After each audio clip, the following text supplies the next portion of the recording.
जिसमें छल कपट नहीं है, जिसमें लोभ लालच नहीं है, जिसमें क्रोध मान नहीं है, जिसमें कामनाओं का ध्यान नहीं है। मैं एक हूं,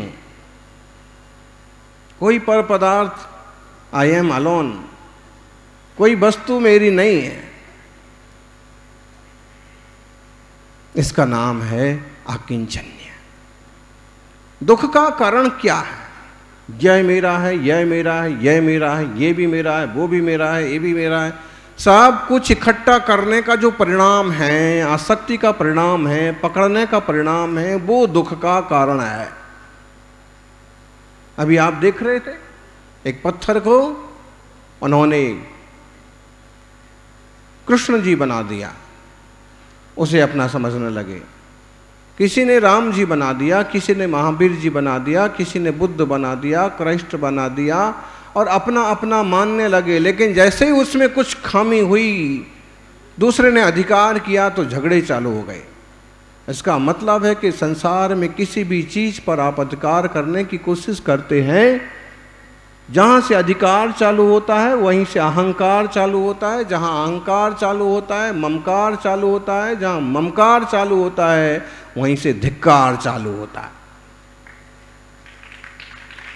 परेशानियां खड़ी हो जाती हैं। इसलिए गुणभद्र आचार्य कहते हैं, अकिंचनोह मित्यास्व त्रैलोक्यादि पतिर्भवेत्। मैं अकिंचन हूं, मेरा कुछ भी नहीं है। अकिंचन, किंचन कुछ भी मेरा नहीं। अकिंचनोह मित्यास्व, अकिंचनता ही मेरा धन है, मैं अकिंचन स्वभावी हूं। अगर ऐसा चिंतन किया तो 3 लोक के स्वामी बन जाएंगे। योगी गम्यम तव प्रोक्तम रहस्यम परमात्मना। ऐसा परमात्मा बनने का रहस्य मैंने आपको बताया।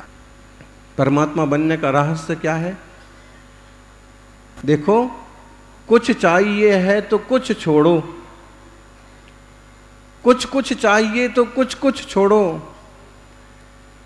मुकेश जी, बहुत कुछ चाहिए तो बहुत कुछ छोड़ो, और सब कुछ चाहिए तो सब कुछ छोड़ो।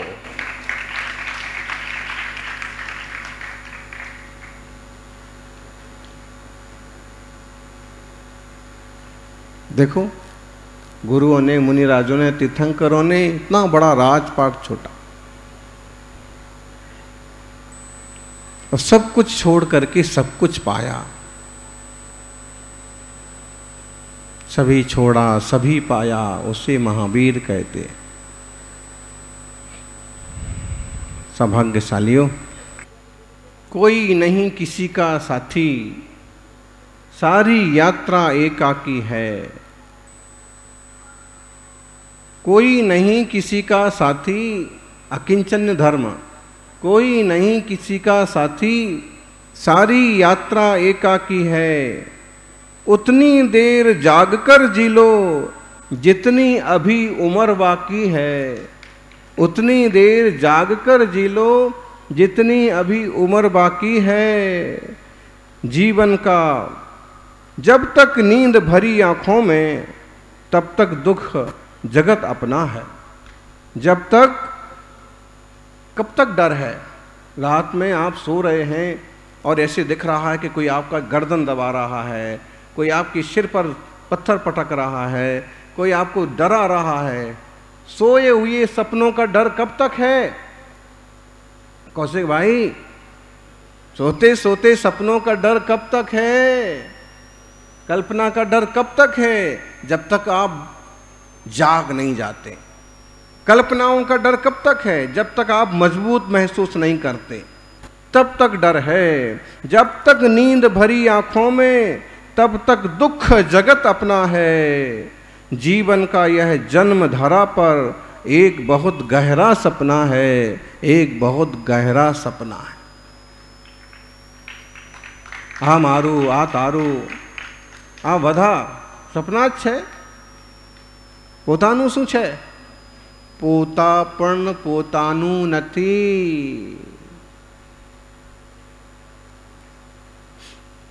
जानो ज्ञानी, समझने की बात है। ना स्टेटस बड़ा, ना पैसा ही फेम, सिंपल लिविंग ही लाइफ का game. Simple living and high thinking, सादा जीवन, उच्च विचार। करोड़ों एकड़ जमीन वाले लोगों को भी केवल 5-6 फुट जमीन नसीब होती है।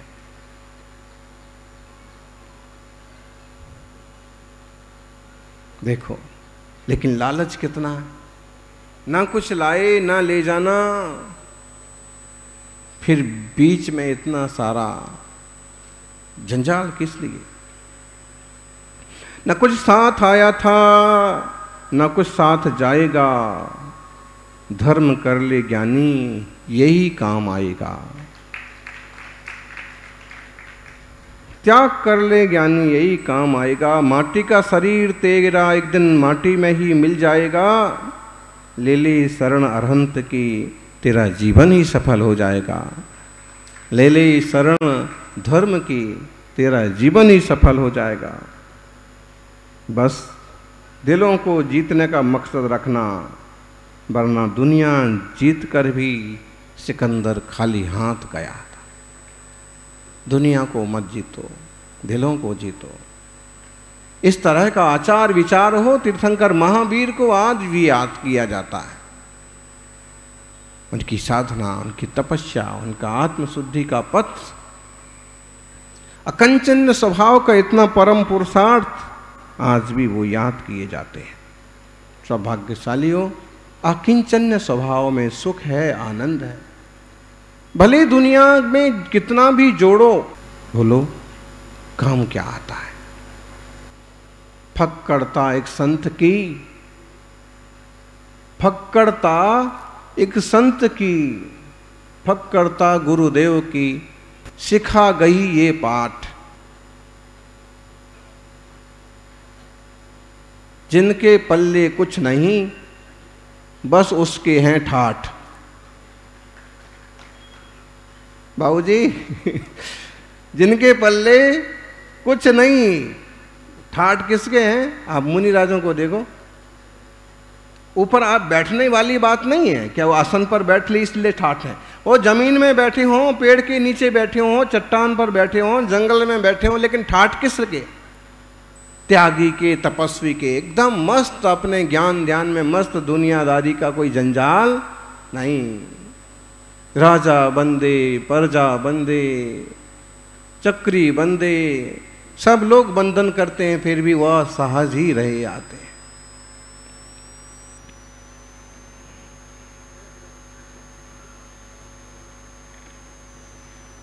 वो कहानी सुनी होगी आपने।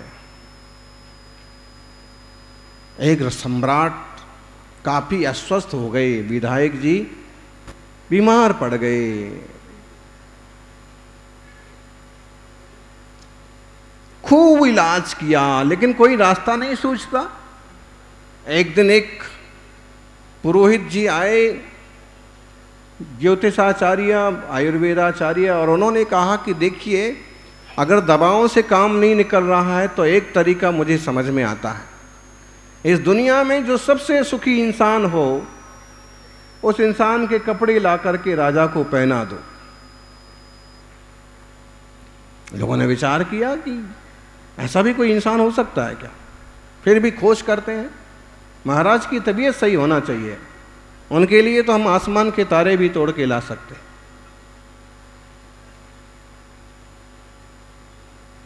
और लोगों ने खोज चालू कर दी कि ऐसा इंसान कौन है।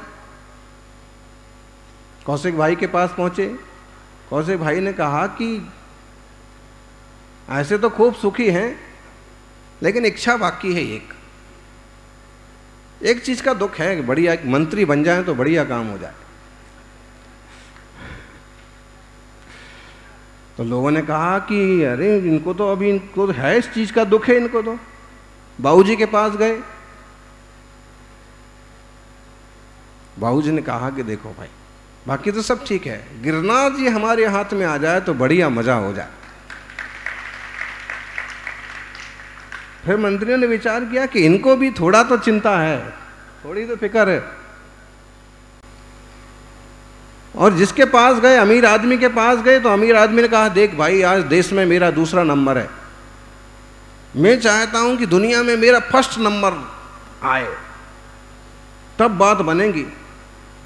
तो लोगों ने समझ लिया, यार इसको तो अभी भी इतना मतलब है, अदानी हो गया, अंबानी हो गया, इतना बड़ा बन गया, फिर भी और आगे जाने की ख्वाहिश है, इसको भी थोड़ा दुख है, इसको भी टेंशन है।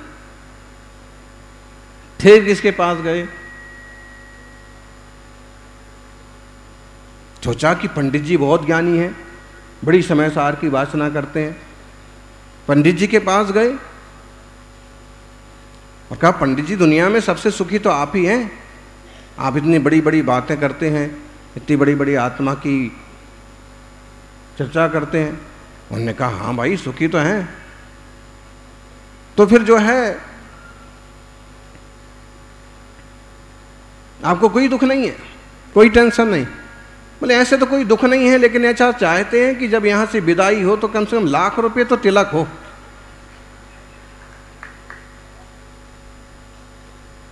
लोगों को समझ में आया कि भाई इनको बात तो ठीक है, ज्ञान सब कुछ है, लेकिन इनको भी आखिर ख्वाहिश तो है कि तिलक वगैरह भी अच्छे से हो, थोड़ा सम्मान के साथ विदा किया जाए। वहां से भी चले, फिर कहां पहुंचे, छोटे मोटे त्यागियों के पास पहुंचे। उनने कहा, बाकी तो सब ठीक है, लेकिन वो वाले महाराज है ना, मुझे उन महाराज से आगे होना चाहिए। उन्होंने समझ लिया कि बाबा जी में भी अभी कमी है, अब कहां जाएं। चलते चलते देखा, पहुंच गए तारंगा जी, और तारंगा जी के पहाड़ पर देखा कि कोई बैठा है। और जब अच्छे से झांका, अच्छे से परखा, देखा कि चेहरे पर खूब शांति है, खूब आनंद है। अंधेरा होता है तो भी मस्त, उजाला होता है तो भी मस्त, शेर की दहाड़ होती है तो भी मस्त, और हिरण पास में आके बैठ जाते हैं तो भी कोई विकल्प नहीं है। आत्मज्ञान में, तत्वबोध में ऐसे तल्लीन हैं कि जिन्हें दुनियादारी की खबर नहीं है।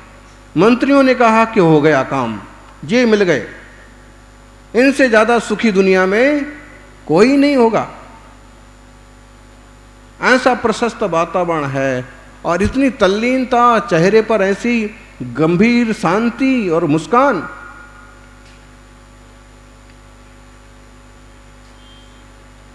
चलते हैं, इनके पास चलते हैं।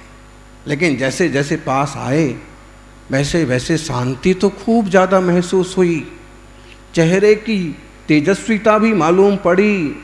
लेकिन पास पहुँचते पहुँचते जब सब कुछ साफ हुआ कि चेहरा भी एकदम निर्मल है और शरीर पर भी कोई वस्त्र नहीं है। उनने पूछा, वंदन किया, गुरुवर। गुरुवर ने कहा कि परम आनंद का मार्ग है, मैं परम आनंद का रस लेता हूँ।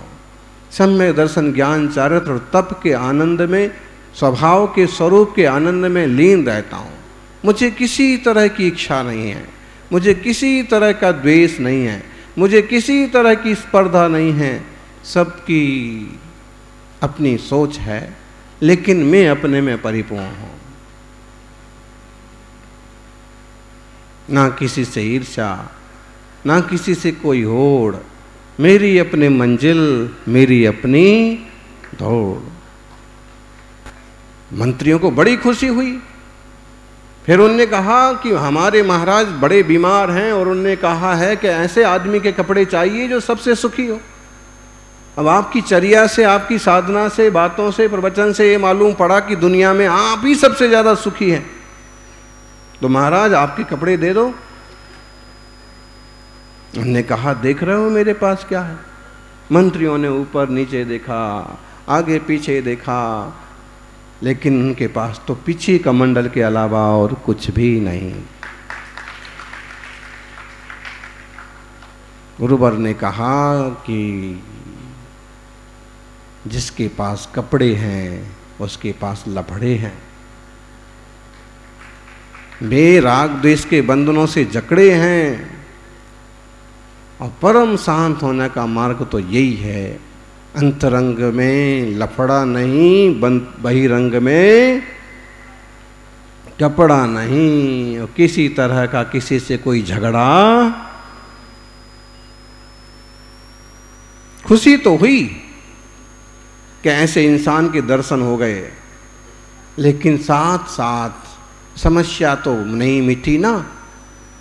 राजा को सारी बात बताई, राजा को बात समझ में आ गई। मुनिराज के पास आए, देखा ऐसी अफाट शांति, अथाह आनंद, लेकिन इनके पास कपड़े नहीं। इसका मतलब है कि मुझे ऐसे कपड़े मिलने वाले नहीं हैं जिन्हें पहन करके सुखी हो जाएं। लेकिन ये जरूर हो सकता है कि इनकी तरह अगर मैं भी सारे वस्त्र आभूषण त्याग करके इनके मार्ग पर चलूं तो मैं जरूर सुखी हो सकता हूं, मेरी बीमारी मिट सकती है। और राजा ने वो मार्ग स्वीकार किया, आनंद का मार्ग, शांति का मार्ग, अकिंचन्य का मार्ग। इस कलयुग में इसकी बात करना थोड़ा लोगों को भी नहीं जचता है, और इस तरह के संतों के दर्शन भी दुर्लभ हैं। जंजाल की जड़ क्या है? जंजाल की जड़ है मोह, ये मेरा, ये मेरा। झगड़े की जड़ क्या है? जर जोरू जमीन, मतलब ये रुपया पैसा मेरा है, ये औरत, ये स्त्री, ये पति, ये पत्नी मेरे हैं, और जमीन जायदाद। छोटे छोटे टुकड़ों को लेकर के कत्लेआम हो जाते हैं। 5-25 मीटर जमीन को लेकर के सैकड़ों लोग मर जाते हैं।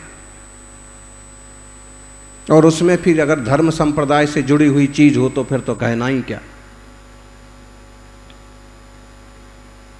सौभाग्यशाली हो, इतने स्तर का ज्ञान, इतने ऊंचे लेवल का ज्ञान कि कण मात्र को भी अपना नहीं मानते हैं। ऐसी वीतरागता कहाँ मिलेगी? वीतराग धर्म के अलावा और कहीं नहीं मिलेगी। सौभाग्य आपके देश का, आपका, कि यहाँ के वातावरण के हिसाब से तपस्वी मुनिराजों के दर्शन होते।